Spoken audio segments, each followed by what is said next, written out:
Hello bachchon, let's read the question. So the question over here says, the two-chambered heart in fish underwent a gradual change to 3 and 4-chambered heart in other classes of vertebrates. Justify. Students तो यहाँ पे बोल रहे हैं कि जो fish का 2-चेम्बर्ड heart है वो धीरे धीरे 3 और फिर 4-चेम्बर्ड हार्ट में कन्वर्ट हो गया वर्टिब्रेट्स में और अदर वर्टिब्रेट्स में. इसे जस्टिफाई करना है. तो बच्चों यहाँ पे की कंसेप्ट क्या होगा? की कंसेप्ट होगा कि as the vertebrates evolved, as the vertebrates evolved, two-chambered heart of fish, two-chambered heart developed into three-chambered and gradually into three-chambered and finally into four-chambered heart,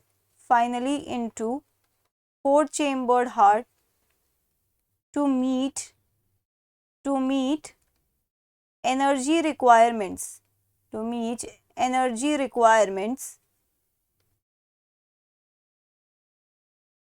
of higher vertebrates.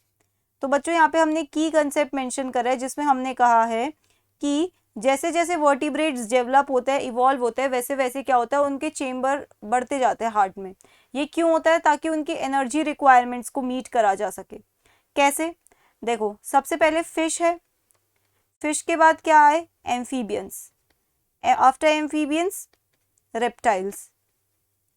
reptiles, and after reptiles came birds, that is aves.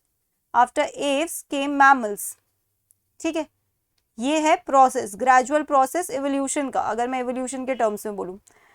और अगर मैं heart के terms में बोलूँ इन्हीं को, कि heart में क्या क्या चेंजेस आए हार्ट में, तो देखो बच्चों, फिश में कितना है? To chambered. एम्फीबियन और रेप्टाइल में कैसा है? एम्फीबियन और रेप्टाइल में है थ्री चेम्बर्ड.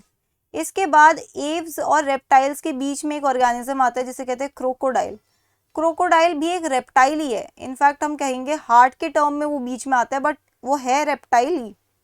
अब ये क्रोकोडाइल के पास क्या होता है? Partially four chambered. ओके. और अगर मैं एव्स और मैमल्स की बात करूं तो एव्स और मैमल्स कैसे होते हैं? एव्स और मैमल्स के पास होता है 4-चेम्बर्ड हार्ट. ठीक है, 4-चेम्बर्ड हार्ट. और अब आगे मैं बात करूं अगर इनके एनर्जी रिक्वायरमेंट्स की, एनर्जी के बारे में, एनर्जी रिक्वायरमेंट्स. तो बच्चों देखो, यहां पर हम फिर से मेंशन कर देते हैं हम किन किन ग्रुप्स की बात कर रहे हैं. फिश के बाद हमने लिखा एम्फीबियंस के बाद आए रेप्टाइल्स के बाद कौन आए? Aves, that is birds, and उसके बाद मैमल्स. हमने इनमें हार्ट देख लिया किस तरीके से. अब एनर्जी रिक्वायरमेंट्स देखो. एनर्जी रिक्वायरमेंट्स जो फिश है उसकी लो है. अगर एम्फीबियन और रेप्टाइल्स की बात करें तो मॉडरेट है. ठीक है. और अगर मैं बात करूं एव्स और मैमल्स की तो इनकी बहुत हाई है. ठीक है, इनकी रिक्वायरमेंट्स बहुत हाई हैं. जैसे कि एव्स के एग्जाम्पल ले लो. एव्स जो है उनको फ्लाई करना पड़ता है, राइट. और फ्लाई करने के लिए कॉन्टिन्यूसली वो अपनी कौन सी मसल्स यूज कर रहे हैं? जो भी मसल्स उनके 4 लिम्स से अटैच्ड हैं. ओके. तो इस तरीके से इनकी एनर्जी रिक्वायरमेंट ज़्यादा है. और भी चीज़ों के लिए एनर्जी रिक्वायरमेंट है. रेस्पिरेशन के लिए चाहिए इनको, अपनी बॉडी टेम्परेचर को मेंटेन करने के लिए चाहिए. और वहीं मैं मैमल्स की बात करूँ तो सिमिलरली उनकी भी एनर्जी रिक्वायरमेंट ज़्यादा है. अब ये एनर्जी रिक्वायरमेंट पर्टिकुलरली मैं यहाँ पर बात कर रही हूँ कि वो किस तरीके के ऑर्गेनिज्म है. जो फिश है वो कैसी है? Cold blooded. तो कोल्ड ब्लडेड एनिमल्स का क्या होता है? टेम्परेचर एनवायरनमेंट के साथ चेंज होता है. एम्फीबियंस और रेप्टाइल्स कैसे हैं? Cold blooded. पर अगर मैं एव्स और मैमल्स की बात करूं तो दे आर वार्म ब्लडेड. और वार्म ब्लडेड ऑर्गेनिज्म क्या करते हैं? Maintain their internal body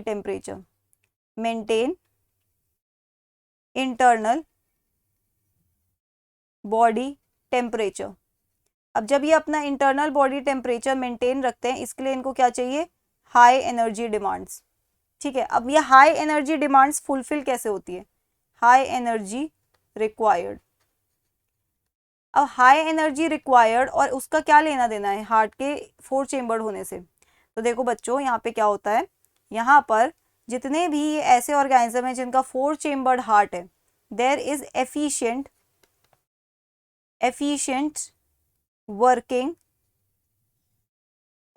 working as deoxygenated blood is completely separated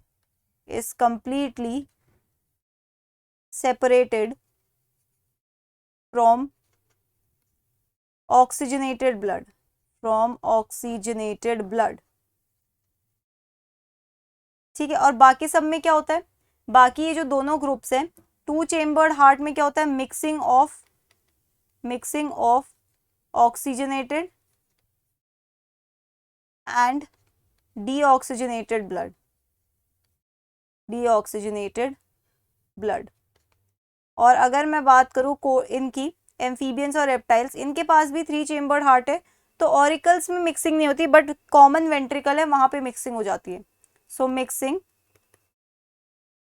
partial mixing of oxygenated and deoxygenated blood।